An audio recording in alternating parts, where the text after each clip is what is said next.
जब इस तरह की समिट होती है तो मैंने आपको शुरुआत में ही बताया कि एक बयान जारी होता है, संयुक्त बयान जारी होता है और इसमें सभी देशों के रक्षा मंत्रियों का सिग्नेचर होता है, हस्ताक्षर होते हैं। लेकिन राजनाथ सिंह ने, जो हमारे रक्षा मंत्री, उन्होंने कलम रख दी। क्यों कलम रखी, क्यों साइन नहीं किया भारत ने, और ऐसे में ये संयुक्त बयान जारी ही नहीं हो पाया? रिपोर्ट के जरिए आपको बता रहे हैं।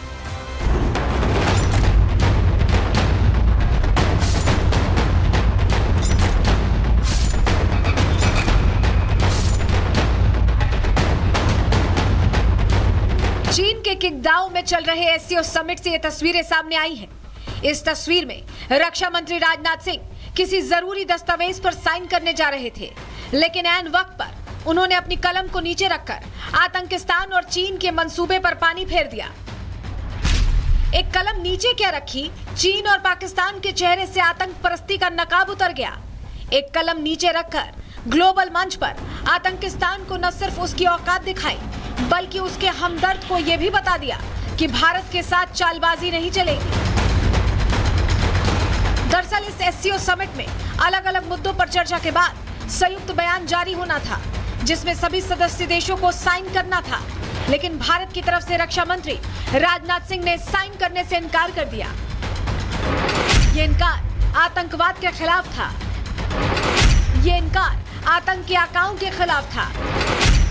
साथ ही ये इनकार उस धोखे के खिलाफ था जो ड्रैगन पाकिस्तान को बचाने के लिए देने वाला था। भारत के सामने आतंकवाद और उसका सफाया सबसे बड़ा मुद्दा है और पूरी दुनिया जानती है कि पाकिस्तान आतंकियों की पनाहगार है। पहलगाम हमले के बाद भारत ने न सिर्फ आतंकी अड्डों को तबाह किया, बल्कि पूरी दुनिया को आतंकिस्तान का असली चेहरा भी दिखाया। ऑपरेशन सिंदूर के बाद जहां मुनीर की सेना घुटनों पर आ गई, वहीं ग्लोबल मंच पर शहबाज शरीफ की जमकर लानत मलानत हुई, जिसके बाद पाकिस्तान का हमदर्द ड्रैगन आगे आया और पाकिस्तान की बेइज्जती को कम करने की कोशिश की। चीन एससीओ समिट की मेजबानी कर रहा है और सूत्रों की माने तो इसी का फायदा उठाते हुए उसने संयुक्त बयान की लिस्ट से आतंकवाद के मुद्दे को गायब कर दिया। फिर क्या था, रक्षा मंत्री राजनाथ सिंह ने आतंक के खिलाफ देश की जीरो टॉलरेंस वाली नीति को दोहराते हुए अपनी कलम नीचे रख दी। India's zero tolerance for terrorism is manifest today through its actions. This includes our right to defend ourselves against terrorism, and we have shown that epicenters of terrorism are no longer safe, and we will not hesitate to target them. We should also take proactive steps to prevent the spread of the radicalization among our youth. जिस समय रक्षा मंत्री राजनाथ सिंह आतंकवाद और आतंकिस्तान को लताड़ रहे थे, उस वक्त एटमी ताकत की धमकी देने वाला ख्वाजा आसिफ भीगी बिल्ली बना बैठा रहा। शहबाज, मुनीर और ख्वाजा आसिफ ने ऑपरेशन सिंदूर के दौरान भारत की पहुंच और भारतीय सैनिकों का शौर्य देखा है। यही वजह है कि वो ड्रैगन के जरिए थोड़ी सहूलियत चाहता था।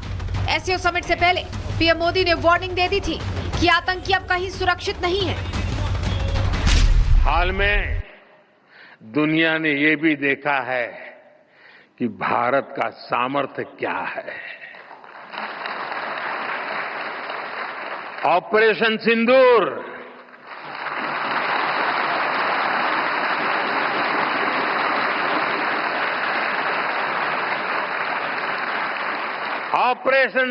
आतंकवाद के खिलाफ भारत की कठोर नीति को दुनिया के सामने एकदम स्पष्ट कर दिया है। हमने दिखा दिया है कि भारतीयों का खून बहाने वाले आतंकियों के लिए कोई भी ठिकाना सुरक्षित नहीं है।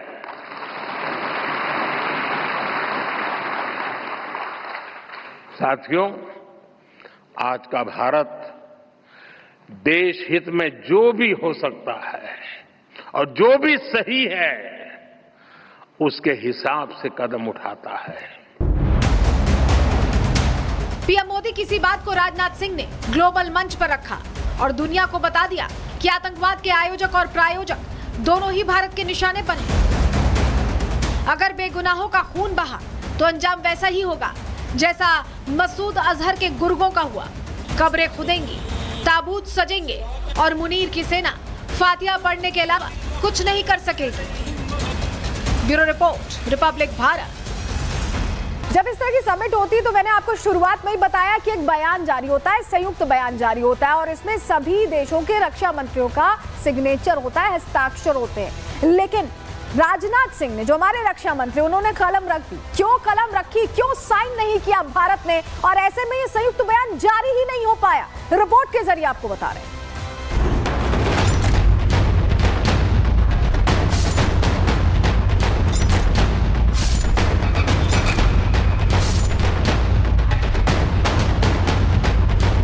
चीन के किंगडाओ में चल रहे एससीओ समिट से ये तस्वीरें सामने आई हैं। इस तस्वीर में रक्षा मंत्री राजनाथ सिंह किसी जरूरी दस्तावेज पर साइन करने जा रहे थे, लेकिन ऐन वक्त पर उन्होंने अपनी कलम को नीचे रखकर आतंकिस्तान और चीन के मंसूबे पर पानी फेर दिया। एक कलम नीचे क्या रखी, चीन और पाकिस्तान के चेहरे से आतंक परस्ती का नकाब उतर गया। एक कलम नीचे रखकर ग्लोबल मंच पर आतंकिस्तान को न सिर्फ उसकी औकात दिखाई, बल्कि उसके हमदर्द को यह भी बता दिया कि भारत के साथ चालबाजी नहीं चलेगी। दरअसल इस एससीओ समिट में अलग अलग मुद्दों पर चर्चा के बाद संयुक्त बयान जारी होना था, जिसमें सभी सदस्य देशों को साइन करना था। लेकिन भारत की तरफ से रक्षा मंत्री राजनाथ सिंह ने साइन करने से इनकार कर दिया। ये इनकार आतंकवाद के खिलाफ था। ये इनकार आतंकी आकाओं के खिलाफ था। साथ ही ये इनकार उस धोखे के खिलाफ था जो ड्रैगन पाकिस्तान को बचाने के लिए देने वाला था।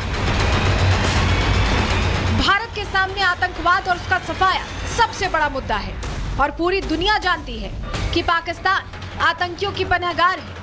पहलगाम हमले के बाद भारत ने न सिर्फ आतंकी अड्डों को तबाह किया, बल्कि पूरी दुनिया को आतंकिस्तान का असली चेहरा भी दिखाया। ऑपरेशन सिंदूर के बाद जहां मुनीर की सेना घुटनों पर आ गई, वहीं ग्लोबल मंच पर शहबाज शरीफ की जमकर लानत मलानत हुई, जिसके बाद पाकिस्तान का हमदर्द ड्रैगन आगे आया और पाकिस्तान की बेइज्जती को कम करने की कोशिश की। चीन एससीओ समिट की मेजबानी कर रहा है और सूत्रों की माने तो इसी का फायदा उठाते हुए उसने संयुक्त बयान की लिस्ट से आतंकवाद के मुद्दे को गायब कर दिया। फिर क्या था, रक्षा मंत्री राजनाथ सिंह ने आतंक के खिलाफ देश की जीरो टॉलरेंस वाली नीति को दोहराते हुए अपनी कलम नीचे रख दी। India's zero tolerance for terrorism is manifest today through its actions. This includes our right to defend ourselves against terrorism. And we have shown that epicenters of terrorism are no longer safe and we will not hesitate to target them. We should also take proactive steps to prevent the spread of the radicalization among our youth.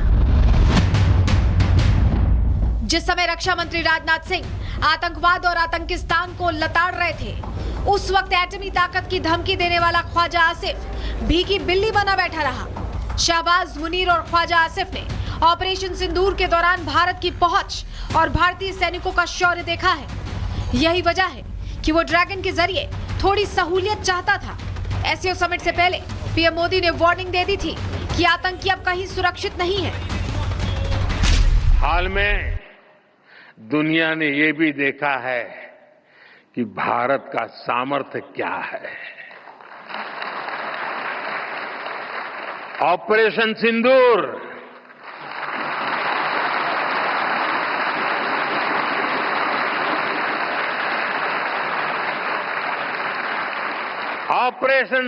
आतंकवाद के खिलाफ भारत की कठोर नीति को दुनिया के सामने एकदम स्पष्ट कर दिया है।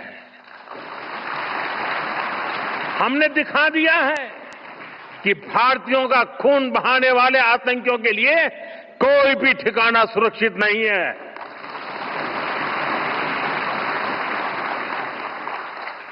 साथियों, आज का भारत देश हित में जो भी हो सकता है और जो भी सही है उसके हिसाब से कदम उठाता है। पीएम मोदी किसी बात को राजनाथ सिंह ने ग्लोबल मंच पर रखा और दुनिया को बता दिया कि आतंकवाद के आयोजक और प्रायोजक दोनों ही भारत के निशाने पर हैं। अगर बेगुनाहों का खून बहा तो अंजाम वैसा ही होगा जैसा मसूद अजहर के गुर्गों का हुआ। कब्रें खुदेंगी, ताबूत सजेंगे और मुनीर की सेना फातिहा पढ़ने के अलावा कुछ नहीं कर सकेगी। Bureau report, Republic Bharat.